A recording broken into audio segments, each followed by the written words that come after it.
Quality world அப்படிங்கிறத பற்றி நம்ம பேசிக்கிட்டு இருந்தோம். வில்லியம் கிளாசர் அப்படிங்கிறவர் தான் இந்த குவாலிட்டி வேர்ல்டு அப்படிங்கிறத ப்ரொபவுண்ட் பண்ணார்.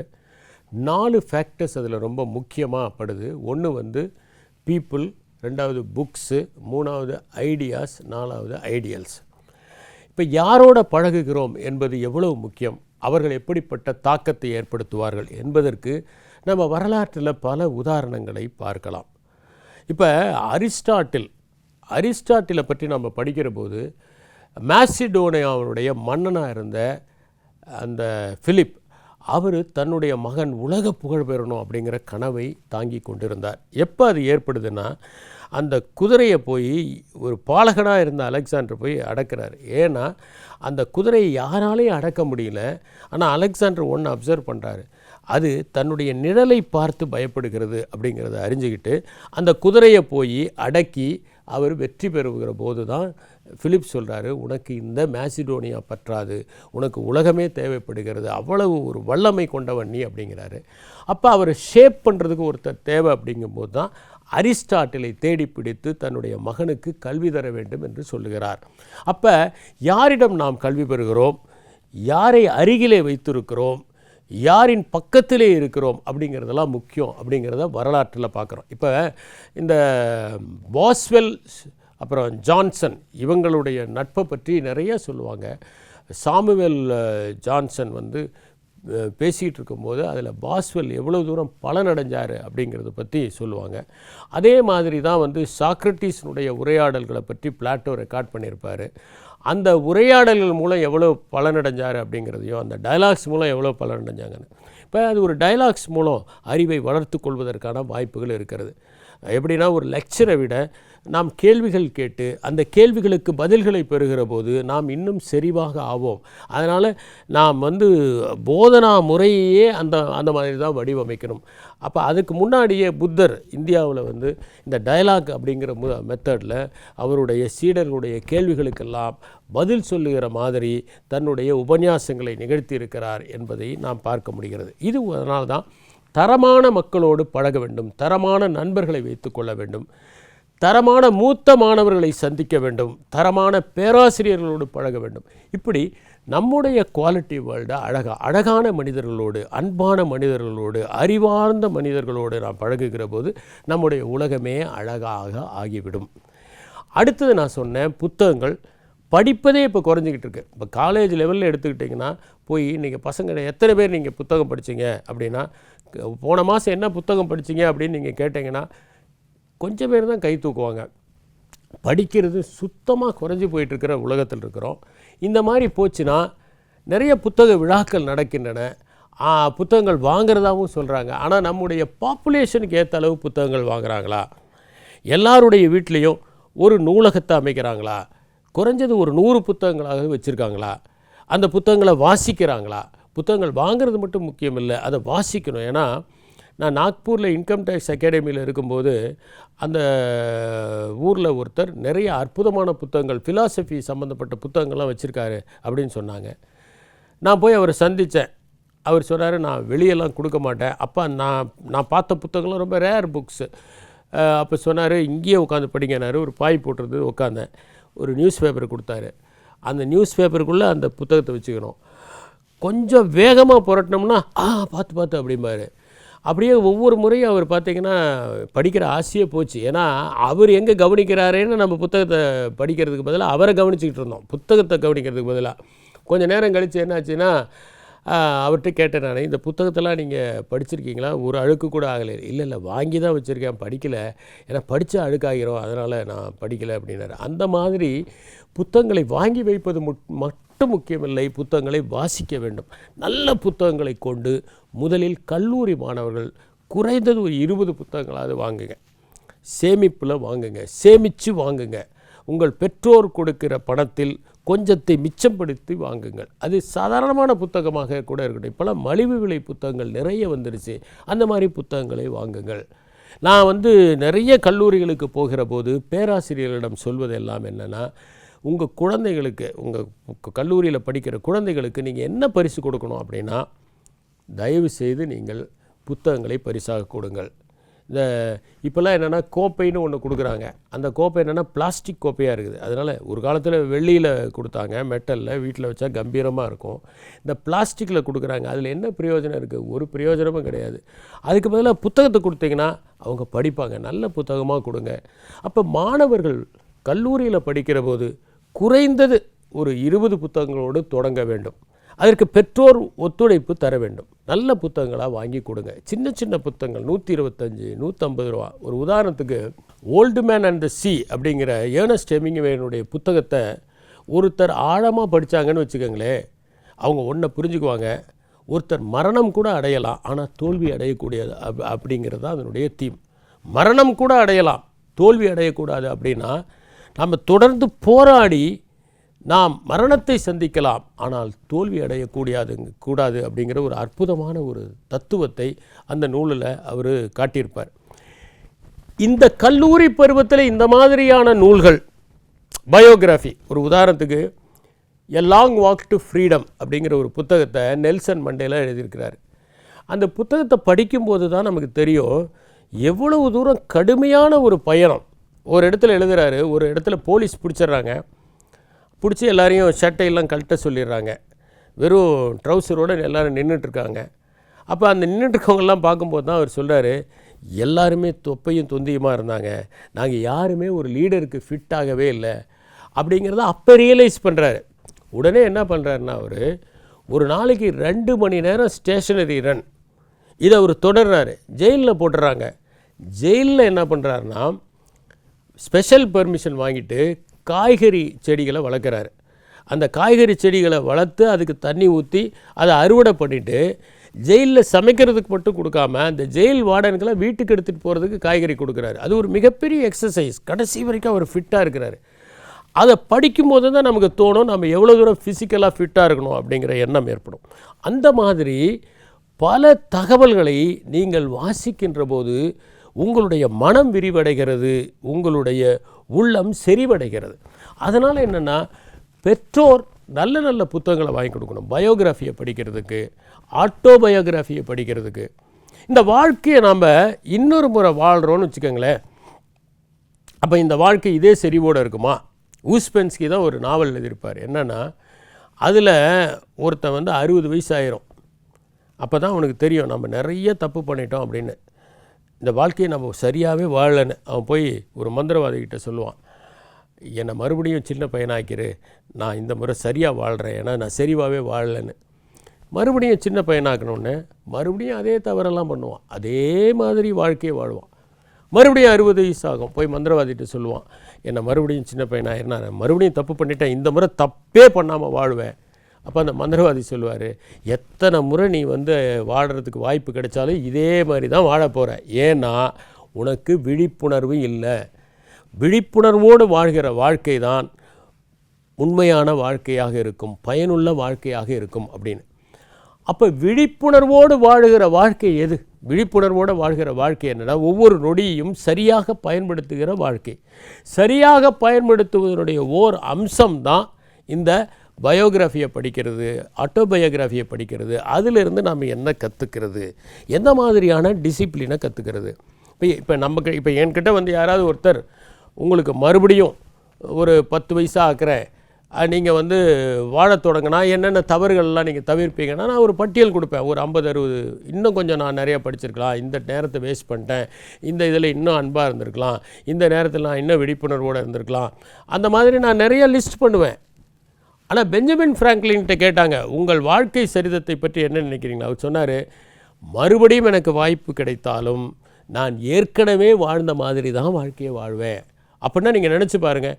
அதனால் பெஞ்சமின் ஃப்ராங்க்லினுடைய அந்த வாழ்க்கை சரிதத்தை படிச்சுட்டு நான் கண்ணதாசன் பதிப்பகத்தில் இருக்கக்கூடிய காந்தி கண்ணதாசன் சொன்னேன், இதை நீங்கள் ஒரு புத்தகமாக கொண்டு வாங்க, தமிழ் வாசகர்கள் இதை வாசிக்கணும். ஏன்னா பெஞ்சமின் ஃப்ராங்க்லினுடைய பிகினிங் ஒரு ஹம்பிள் பிகினிங். அவர் முறையாக படித்தவர் அல்ல, ஆனால் மிகப்பெரிய ஒரு எழுச்சியான ஒரு பர்சனாலிட்டியாக இருந்தார். ஏன்னா அவருக்கு அப்புறம் ஜெஃபர்சன் கிட்ட சொல்லும்போது, எல்லாரும் சொல்லும்போது yes come to replace Benjamin ஃப்ராங்க்லின்னு சொல்லும்போது அவர் ஜெஃபர்சன் சொல்கிறார், I have not come to replace, nobody can replace Benjamin Franklin, I have come as a substitute as Benjamin ஃப்ராங்க்லின்கிறார். அப்படி சொல்லும்போது நீங்கள் ஒன்று பார்த்தீங்கன்னா, நாம் வாழ்க்கையை மறுபடியும் வாழ்வதற்கான வாய்ப்பு கிடைச்சா கூட இதே மாதிரி தான் வாழ்வோம் அப்படின்னு சொல்லணும்னா அதுக்கு எவ்வளவு செறிவாக வாழணும் இல்லையா? அதனால தான் நான் சொல்கிறேன், என்னென்னா உங்களுடைய தர உலகத்தை தீர்மானித்து கொள்ளுங்கள். இப்போ நாங்களாம் நிறைய ஒரு பட்டியல் கொடுக்குறோம், ஒரு 50-60 தவறுகள் செய்திருப்போம், இன்னும் கொஞ்சம் நேரத்தை நல்லா பயன்படுத்தியிருக்கலாம். இப்போ என்னுடைய கல்லூரி வாழ்க்கையை பற்றி உங்களோட நான் அப்புறம் பகிர்ந்துக்கிறேன். எதை பயன்படுத்தினேன், எதை பயன்படுத்தவில்லை என்பதை உங்களிடம் பகிர்ந்து கொள்ளப் போகிறேன். அது நீங்கள் எல்லாவற்றையும் முறையாக பயன்படுத்த வேண்டும் என்பதற்காகத்தான். அது ஒரு சுய விமர்சனமாகத்தான் அது வெளிவரப்போகிறது. அப்போ நீங்கள் எந்த மாதிரியான புத்தகங்களை வாசிக்கப் போகிறீர்கள்? முதல்ல வாசிக்க தொடங்குங்கள். சின்ன சின்ன புத்தகங்களாக, மிக மிக சிறிய புத்தகங்கள், மிக அழகான புத்தகங்கள். நான் இந்த சிவில் சர்வீசஸ் எல்லாம் படித்து முடிச்சுட்டு தான் பெரிய அளவில் லிட்ரேச்சரை படிக்க ஆரம்பித்தேன்.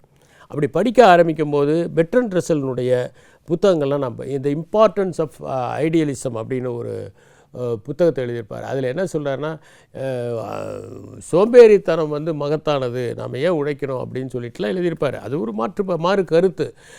ஆனால் அவரே உழைச்சவர் தான். அவர் கடுமையாக உழைச்சவர், கடுமையாக புத்தகம் எழுதினவர். அதனால் அந்த மாதிரி புத்தகங்கள்லாம் நீங்கள் வாசிக்கும்போது உங்களுக்கு ஒரு பெரிய ஒரு அனுபவம், அனுபவம் கிடைக்கும். அந்த புத்தகத்தை உங்களால் வச்சுட்டே போக முடியாது. அப்போ நாங்கள் கல்லூரிகளில் படிக்கும்போது கவிதை புத்தகங்கள் யாராவது ஒருத்தர் வாங்கிட்டு வருவாங்க, கவிதை புத்தகம். அப்போ எல்லாருக்கும் கவிதை புத்தகம் வாங்குவதற்கான பணம் இருக்காது. யாராவது ஒருத்தர் ஒரு கவிதை புத்தகம் வாங்கிட்டு வருவாங்க. அந்த கவிதை புத்தகத்தை இரவோடு இரவாக வாங்கி, இரவல் வாங்கி அதை முழுமையாக படிப்போம். உதாரணத்துக்கு எடுத்துக்கிட்டிங்கன்னா, அப்படி வந்தது தான் இந்த ஊர்வலம்னு மேத்தா எழுதின புத்தகங்கள். அவர்கள் வருகிறார்கள் அப்படின்னு ஒரு புத்தகம். இந்த மாதிரி புத்தகங்கள்லாம் நாங்கள் படிப்போம். கண்ணீர் பூக்கள் எல்லார்ட்டையும் இருக்கும். ஏன்னா கண்ணீர் பூக்கள் புது கவிதையில் ஒரு பெரிய எழுச்சியை ஏற்படுத்திய ஒரு புத்தகமாக கருதப்படுகிறது. அந்த புத்தகத்தை நிறைய மாணவர்கள் வைத்து படிப்பார்கள், அடிக்கோடிட்டு படிப்பார்கள். அப்போ அந்த புது கவிதைகள்லாம் பெரிய அளவில் பொலிவு பெற்ற ஒரு காலம். சிற்பியனுடைய கவிதைகளை படிப்பாங்க. எங்கள் கல்லூரிக்கு புவியரசு கவிதை படிச்சிருக்காரு. மீராவனுடைய கவிதைகள் படிப்பாங்க. ஊசிகள்ங்கிற ஒரு கவிதை, கனவுகள் ப்ளஸ் கற்பனைகள் = காகிதங்கள் அப்படின்னு ஒரு புத்தகம், காமராசனுடைய கருப்பு மலர்கள் படிப்பாங்க. இந்த மாதிரி புத்தகங்கள்லாம் படிப்பாங்க. இதில் யாராவது ஒரு மாணவன் ஒரு கவிதை புத்தகம் வாங்கிட்டு வந்துட்டால் அந்த புத்தகத்தை அவன் படித்து முடித்தவுடன் பல பேர் இரவல் வாங்குவார்கள். அடுத்த நாள் வேணும்னு ஒருத்தர் சொன்னால் அந்த நைட்டு ஃபுல்லாக அதை படிச்சுட்டு தான் அந்த புத்தகத்தை கொடுப்போம். அப்படித்தான் நேயர் விருப்பம் கவிக்கோ அப்துல் ரஹ்மானுடைய புத்தகம் கை மாறி போகும். அதில் ஒரு கவிதை இருக்கும், ரொம்ப அழகான கவிதை. என்னன்னாக்க, வரங்களே சாபங்களானால் தவங்கள் எதற்காக அப்படின்னு ஒரு கேள்வி. ரொம்ப அற்புதமான ஒரு கேள்வி.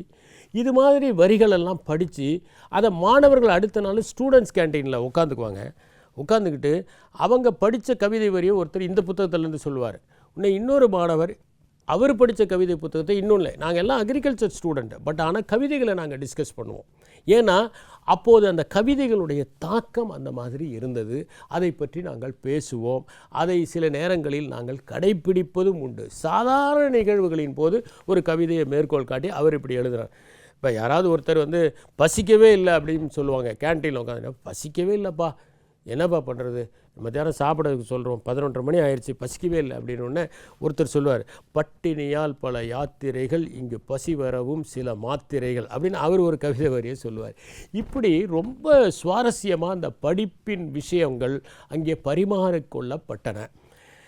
உங்களுடைய தர உலகத்தை நீங்கள் அழகாக ஆக்கிக்கொள்ள வேண்டும் என்று நினைத்தால் தயவு செய்து புத்தகங்களை வாசியுங்கள், சிறு நூல்களை வாசியுங்கள், பிறகு கொஞ்சம் கொஞ்சமாக பெரிய நூல்களை வாசியுங்கள். நான் பெரிய புத்தகங்கள் எழுதியிருக்கிறேன். மூளைக்குள் சுற்றுலாங்கிறது கிட்டத்தட்ட 600 பக்கம். அதே மாதிரி என்ன பேசுவது எப்படி பேசுவதுன்னு 816 A4 சைஸில் கிட்டத்தட்ட ஒரு 1000 பக்கங்களுக்கெல்லாம் மேலே எழுதியிருக்கிறேன். படங்களோடு வெளியிட்டிருக்கிறேன். இலக்கியத்தில் மேலாண்மைன்னு எழுதியிருக்கிறேன். நட்பெனும் நந்தவனம் எழுதியிருக்கேன். உலகை உலுக்கிய வாசகங்கள், இந்த புத்தகங்கள்லாம் எழுதியிருக்கிறேன். ஆனால் அதே நேரத்தில் 100க்கும் மேற்பட்ட சிறுநூல்களை நான் கொண்டு வந்திருக்கிறேன். இந்த சிறுநூல்கள் என்னென்னா மொத்தமே ஒரு 32 பக்கம்தான். ஏன்னா இப்போ வாசிக்க வைக்க வேண்டியது முக்கியமாக இருக்குது. இந்த 32 பக்கங்களை வாசித்தோடனே ஒரு நூலை வாசித்த ஒரு திருப்தி. நான் கர்னல் மெக்ரீவனை பற்றி சொன்னேன். போர்வையை மடித்து வச்சவுடனே நாம் இன்றைக்கி ஒரு பணியை செஞ்சிட்டோங்கிற திருப்தி வர மாதிரி 32 பக்கத்தை வாசித்தவுடன் அவங்களுக்கு ஒரு புத்தகத்தை வாசித்து விட்டேன் என்கின்ற திருப்தி ஏற்படும். அப்போ மறுபடியும் வாசிப்பாங்க, முக்கியமானது அதில் வாசிப்பாங்க, அடுத்தது வாசிப்பாங்க, இதில் எதையெல்லாம் நாம் கடைப்பிடிக்கலாம் என்று வாசிப்பார்கள். உடனே அந்த புத்தகத்தை படித்து முடித்த உடனே இன்னொரு புத்தகத்தை எடுத்து படிக்கலாம் என்று சொல்கிறோம். ஒரு 1000 பக்கம் கொண்ட ஒரு புத்தகம், அதில் ஒவ்வொரு செய்தியும் 2 பக்கம், அப்போ 500 செய்திகள் இருக்குது. அந்த மாதிரி ஒரு புத்தகமோ, மொத்தமே 500 பக்கங்கள் கொண்ட ஒரு புத்தகம், ஆனால் ஒவ்வொரு செய்தியுமே 25 பக்கம் இருக்கக்கூடிய மாதிரி. இப்போ 500 பக்கத்தில் பார்த்தீங்கன்னா ஒரு 20 செய்திகள் இருக்குது. இதில் 500 செய்திகள், ஒவ்வொன்றும் 2 பக்கம், அதில் 20 செய்திகள், ஒவ்வொன்றும் 25 பக்கம். 1000 பக்கம் பெருசா, 500 பக்கம் பெருசா? 1000 பக்கம் தான் பெருசு. ஆனால் இதில் எதை வேகமாக வாசிக்க முடியும் அப்படின்னா 1000 பக்கம் உள்ளது தான் வாசிக்க முடியும். ஏன்னா ஒவ்வொரு செய்தியை படித்த உடனே நமக்கு அந்த உந்துதலில் அடுத்த செய்தியை வாசிக்க ஆரம்பிப்போம், வேகமாக வாசிச்சிருவோம். அது மாதிரி சின்ன சின்ன புத்தகங்களை வாசிப்பதற்கு இன்றைக்கி நாம் மாணவர்களை ஊக்கப்படுத்த வேண்டியவர்களாக இருக்கிறோம் என்பதனால் தான் சின்ன சின்ன புத்தகங்களாக நாங்கள் வெளியிட்டிருக்கிறோம். ஸோ நல்ல மனிதர்களோடு, படிக்கிற மனிதர்களோடு பழகினாலே நீங்கள் புத்தகங்களையும் படிக்க ஆரம்பிச்சிருவீங்க. ஒரு நல்ல புத்தகத்துக்கு என்ன இலக்கணம், உங்களுக்கு வாசிப்பை பற்றி இன்னும் விவரமாக பின்னாடி சொல்ல போகிறேன். லைப்ரரி எப்படி பயன்படுத்த போகிறதுங்கிறது சொல்ல போகிறேன். நியூஸ் பேப்பர் எப்படி பயன்படுத்தணும்னு சொல்ல போகிறேன். ஆனால் இப்போது இது ஒரு சின்ன ஒரு ஸ்டார்டர் தான். என்னென்னா, ஒரு நல்ல புத்தகத்தை படிச்சிங்கன்னு வச்சுக்கோங்களேன், அந்த புத்தகத்தில் 4 புத்தகத்தை கோட் பண்ணியிருப்பாங்க. இன்னும் உங்களை அறியாமலே என்ன பண்ணுவீங்கன்னா, அந்த 4 புத்தகத்தையும் வாங்கி படிப்பீங்க. அந்த 4 புத்தகத்தில் இன்னும் ஒரு 2 புத்தகத்தை கோட் பண்ணியிருந்தாங்கன்னா நீங்கள் அந்த 2 புத்தகத்தை தேடி பயணப்படுவீங்க. இப்போ என்ன ஆகுனா, ஒரு புத்தகம் உங்களை 20-25 புத்தகங்களை தேட வைத்து விட்டது, 20-25 புத்தகங்களை வாசிக்க வைத்து விட்டது. நான் 2000 ராபர்ட் கிரீன் எழுதின 48 லாஸ் ஆஃப் பவர் அப்படிங்கிற ஒரு புத்தகத்தை ஃபஸ்ட்டு முறை வாசித்தேன். ரொம்ப நேர்த்தியாக எழுதப்பட்ட புத்தகம். அந்த தலைப்புகள்லாம் ஒரு மாதிரி இருக்கும், ஒரு மாதிரி கன்னிங்கான ஒரு தலைப்பு மாதிரி இருக்கும். பார்த்தீங்கன்னா, don't out shine the master அப்படிங்கிறது தான் ஃபஸ்ட்டு லாவே. மேலதிகாரியை மிஞ்சி நீங்கள் நடந்துக்கிட்டிங்கன்னா ஒரு வெறுப்பு வந்துடும். அதனால் எப்போவுமே இந்த மேலதிகாரியை நீங்கள் விஞ்சுகிற மாதிரி நடந்துக்காதீங்க, அவங்க கண்ணை உறுத்துற மாதிரி நடந்துக்காதீங்க அப்படிங்கிறது தான் அந்த ஃபஸ்ட்டு கோட்பாடு. இது உண்மையும் கூட. இதை நானே பல இடங்களில் அனுபவித்திருக்கிறேன்.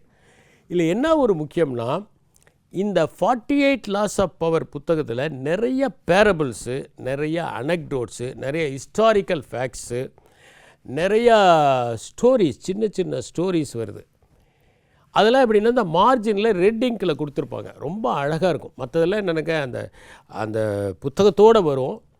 இதுலேயும் அவர் எழுதிய அந்த இன்னொன்று த ஆர்ட் ஆஃப் செடக்ஷன் அப்படிங்கிறதும் 33 வார் ஸ்ட்ராட்டஜிஸ்ங்கிற புத்தகத்துலேயும் அது விரவி வரும். இந்த மாஸ்ட்ரின்னு ஒரு புத்தகம் எழுதியிருக்கிறாரு, அந்த மாஸ்ட்ரிங்கிற புத்தகத்தில் அது வராது.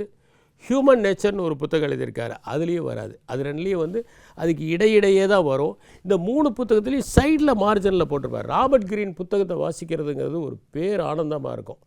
50th லா ஆஃப் பவர் அப்படின்னு ஒன்று எழுதியிருக்கிறாரு, அதுவும் ரொம்ப நல்ல புத்தகங்கள். இதில் இந்த 48 லாஸ் ஆஃப் பவரில் நிறைய சின்ன சின்ன கதைகள், சின்ன சின்ன சம்பவங்கள் இதெல்லாம் இருக்கும். அதை படித்த உடனே நான் என்ன பண்ணேன், நேராக பிப்ளியோகிராஃபிக்கு போனேன். பிப்ளியோகிராஃபியில் பார்த்தீங்கன்னா அந்த என்னென்ன புத்தகங்கள் அப்படிங்கிற ஒரு லிஸ்ட் இருந்தது. The little brown book of anecdotes அப்படின்னு ஒரு புத்தகம் அதில் கொடுக்கப்பட்டிருந்தது. அப்புறம் ஃபேபிள்ஸ் ஆஃப் த வேர்ல்டு அப்படின்னு ஒரு புத்தகம். இந்த மாதிரி நிறைய புத்தகங்கள் இருந்தது. நான் என்ன பண்ணேன்னா, இந்த புத்தகங்கள்லாம் வாங்கணும்னு முயற்சி பண்ணேன். இல்லை நிறைய புத்தகங்கள் ஃப்ரெஷ்ஷாக கிடைக்கல, எனக்கு யூஸ்டு ஒன்ஸ் தான் கிடைச்சது. அந்த யூஸ்டு ஒன்ஸை வாங்கினேன் நான். அந்த little brown book of anecdotes எடுத்துக்கிட்டிங்கன்னா, உலகத்தில் வாழ்ந்த முக்கியமான மனிதர்களுடைய வாழ்க்கையில் நடந்த சுவையான சம்பவங்கள் எல்லாம் தொகுத்து தொகுத்து கொடுக்கக்கூடிய ஒரு புத்தகம், ரொம்ப அற்புதமான ஒரு புத்தகம். இப்போ என்னாச்சுன்னா, ராபர்ட் கிரீனுடைய அந்த புத்தகம் எனக்கு இன்னும் 2-3 நல்ல புத்தகங்களை தேடுவதற்கான சாளரத்தை திறந்து வைத்தது. அதிலிருந்து நிறைய அனெக்டோட்ஸ் எடுத்து நான் பேசுவதற்கு பயன்படுத்த முடிஞ்சது. அதே மாதிரி உலகத்தினுடைய தலை சிறந்த ஃபேபிள்ஸ், உருவக கதைகள், அதையெல்லாம் ஒரு புத்தகமாக போட்டிருந்தாங்க. அதை படிக்கும்போது அதில் டால்ஸ்டாய் எழுதின கதைகள், அந்த மாதிரி லா ஃபாண்டைனுடைய கதைகள், ஈசாப்பினுடைய கதைகள். ஈசாப்பினுடைய ஒரு கதை ஒன்று வரும். என்னென்னா, நம்ம படிச்சிருப்போம் சின்ன வயசில், இந்த காகம் கல்லை எடுத்து போட்டு தண்ணியை மேலே வர வச்சுன்னு. அது கற்பனை இல்லை. இப்போ ரீசண்டாக ஒரு வாட்ஸ்அப் மெசேஜில் ஒரு காகம் தண்ணி குடிக்கணும், ஒரு டம்ளரில் தண்ணி இருக்குது, கொஞ்சமாக இருக்குது, அது அண்டங்காக்காய், அது என்ன பண்ணுதுன்னா எடுத்து கல்லை போட்டு மேலே வர சொல்லி குடிக்குது. அப்போ என்னென்னா அந்த ஃபேபிள் கூட ஒரு ஃபேப்ரிகேட்டட் ஃபேபிள் கிடையாது, அது ஒரு உண்மையான ஃபேபிள் தான் அப்படிங்கிறத நம்ம உணர முடியுது. அப்போ இந்த மாதிரி ஒரு நல்ல புத்தகம், ஒரு நல்ல மனிதர் ஒரு நல்ல புத்தகத்தை அறிமுகப்படுத்துவார். அந்த நல்ல புத்தகம் 4 நல்ல புத்தகங்களை அறிமுகப்படுத்தும். இப்படி அது ஒரு சங்கிலி தொடராக. இப்போ உங்களுக்கு ஒரு ஆத்தர் பிடிச்சிருச்சுன்னு வச்சுக்கோங்களேன். நான் ஃபஸ்ட்டு 48 லாஸ் ஆஃப் பவர் படித்த உடனே அவருடைய அத்தனை புத்தகங்களையும் வாங்கினேன், அத்தனை புத்தகங்களையும் படித்தேன். ரிச்சர்ட் பேக்கனுடைய ஜோனத்தன் லிவிங்ஸ்டன் சீகலை படித்த உடனே அவருடைய எல்லா புத்தகங்களையும் வாங்கினேன் நான். கலீல் கிப்ரானுடைய ப்ராஃபட் புத்தகத்தை தான் ஃபஸ்ட்டு படித்தேன். ஃபஸ்ட்டு டைம் படிக்கும்போது அது ஒரு பூடகமாக தான் புரிஞ்சது.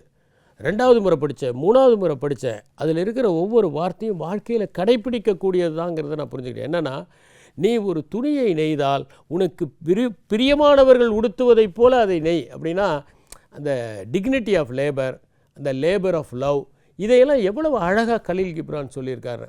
அப்போ எனக்கு கலீல் கிப்ரானுடைய வாழ்க்கையை பற்றி தெரியாது. அதுக்கப்புறம் கலீல் கிப்ரானுடைய வாழ்க்கையை படித்தேன். அவர் மிகப்பெரிய தர்ம சங்கடமான சூழலில் வாழ்ந்தவர், அவ்வளவு இடர்பாடுகளை சந்தித்தவர், அவர் புறக்கணிக்கப்பட்டவர், வகுப்பில் கூட புறக்கணிக்கப்பட்டவர், அமெரிக்காவில் படிக்கிறார், புறக்கணிக்கப்படுறார். ஆனால் அதையெல்லாம் தாண்டி மிகச்சிறந்த ஒரு கவிஞராக, மிகச்சிறந்த ஒரு ஓவியராக அவர் நிலை பெற்றாருங்கிறத படிக்கும்போது தான் எனக்கு என்ன ஆச்சுன்னா, அவர் எல்லா புத்தகங்களையும் வாசிக்கணுங்கிற எண்ணம் வந்துச்சு. அப்போ என்னாச்சுன்னா, நாங்கள் அஸ்ஸாமுக்கு போயிருந்தோம். அஸ்ஸாமில் ஒரு புக் ஃபேர் நடத்தினாங்க. அங்கே போனால் entire collection of Kahlil Gibran அப்படின்னு ஒரு புத்தகம் இருந்தது. உடனே அந்த புத்தகத்தை வாங்கிட்டு அதில் 12 புத்தகம் தான் இருந்தது, என்டையர் கலெக்ஷன் கிடையாது, 12 புத்தகம் தான். அதில் பார்த்தீங்கன்னா prophet, garden of the prophet, wanderer, madman, sand and foam, tears and laughter, broken wing, இந்த மாதிரி எல்லா புத்தகங்களையும் பார்த்தேன். அதில் அந்த சாண்ட் அண்ட் ஃபோமில் அவ்வளவு அழகாக சின்ன சின்னதாக ஒவ்வொன்றையும் நீங்கள் படிச்சுட்டு புத்தகத்தை மூடி வச்சுட்டு யோசிக்கணும். அந்த மாதிரியான கருத்து முத்துக்களை நான் பார்க்க முடிந்தது. அதனால் ஒரு நல்ல ஆத்தரை நீங்கள் படிச்சிங்கன்னா, இப்போ நான் டெஸ்மண்ட் மாரிஸை ஃபஸ்ட்டு பீப்புள் வாட்சிங் தான் படித்தேன். அப்படியே நான் சிலிர்த்து போனேன், இவ்வளவு அழகாக எழுதியிருக்காருன்ட்டு. உடனே என்ன பண்ணேன்னா, அவருடைய எல்லா புத்தகங்களையும், எனக்கு கிடைச்ச எல்லா புத்தகங்களையும் வாங்கினேன். அதே மாதிரி தான் தமிழில் பார்த்தீங்கன்னா, இப்போ சாமிநாத சர்மாவுடைய புத்தகங்கள், ஒரு புத்தகத்தை வாசித்தா உங்களுக்கு எல்லா புத்தகத்தையும் வாசிக்கணுங்கிற எண்ணம் ஏற்படும். இது மாதிரி பல ஆசிரியர்கள் அவருடைய ஒரு நூலை படித்தீங்கனாலே நீங்கள் எல்லா புத்தகத்தையும் என்ன பண்ணுவீங்கன்னா, எங்கே போனாலும் அந்த ஐசக் ஆசிமோவனுடைய ஒரு புத்தகத்தை ஃபஸ்ட்டு வாசித்தது புக் ஆஃப் ஃபேக்ட்ஸ் தான். அதுக்கப்புறம் அவர் எழுதின சயின்ஸ் புக்ஸ் 1, 2 படிக்க ஆரம்பித்தேன். அதுக்கப்புறம் அவருடைய கைட் டு ஷேக்ஸ்பியர் அப்படிங்கிற ஒரு புத்தகத்தை இங்கே சென்னையில் ஒரு புத்தக கடையில் பார்த்தேன், அசந்து போயிட்டேன் நான், அதை உடனே வாங்கினேன். அப்புறம் கைட் டு பைபிள்னு ஒன்று இருந்தது, அதை உடனே வாங்கினேன். இதெல்லாம் எதுக்காக வாங்குறோம்னா, அதை படிக்கும்போது இப்போ நீங்கள் ஷேக்ஸ்பியரை சாதாரணமாக படித்தீங்கன்னா அதில் இருக்கக்கூடிய அழகு தெரியும். ஆனால் அதில் இருக்கக்கூடிய வரலாற்று உண்மைகள் உங்களுக்கு தெரியணும்னா நீங்கள் ஐசக் ஆசிமோவை படிக்கணும். ஷேக்ஸ்பியரில் கூட சில அனக்ரானிசம்ஸ் இருக்குது அப்படிங்கிறத நீங்கள் தெரிஞ்சுக்கணும்னா நீங்கள் நிச்சயமாக நீங்கள் ஐசக் ஆசிமோவை படிக்கணும். அது மாதிரி பல விஷயங்களை இப்போ ஷேக்ஸ்பியர் எழுதியிருப்பார், வாட் இஸ் தேர் இன் நேம்னு எழுதியிருப்பார். ஆனால் அவரே பார்த்து நேம் வச்சார் அப்படிங்கிறது. ஏன்னா கெட்டவனுக்கு மேல் வேல்யூன்னு வைப்பார், நல்லவனுக்கு பென் வேல்யூன்னு வைப்பார். அதெல்லாம் நம்ம தெரிஞ்சுக்கிறதுக்கு நம்ம இதை படிக்கணும். அதனால் நல்ல புத்தகங்களை வாசிப்பது ஒரு தர உலகத்தை நிர்ணயித்து கொடுக்கிறது. அது அழகான தர உலகமாக இருக்கும். எனவே நல்ல மனிதர்களோடு பழக வேண்டும், நல்ல புத்தகங்களை வாசிக்க வேண்டும். மற்ற 2 கருத்துக்களையும் வருகிற சந்திப்பில் நாம் கலந்துரையாடுவோம். நன்றி, வணக்கம்.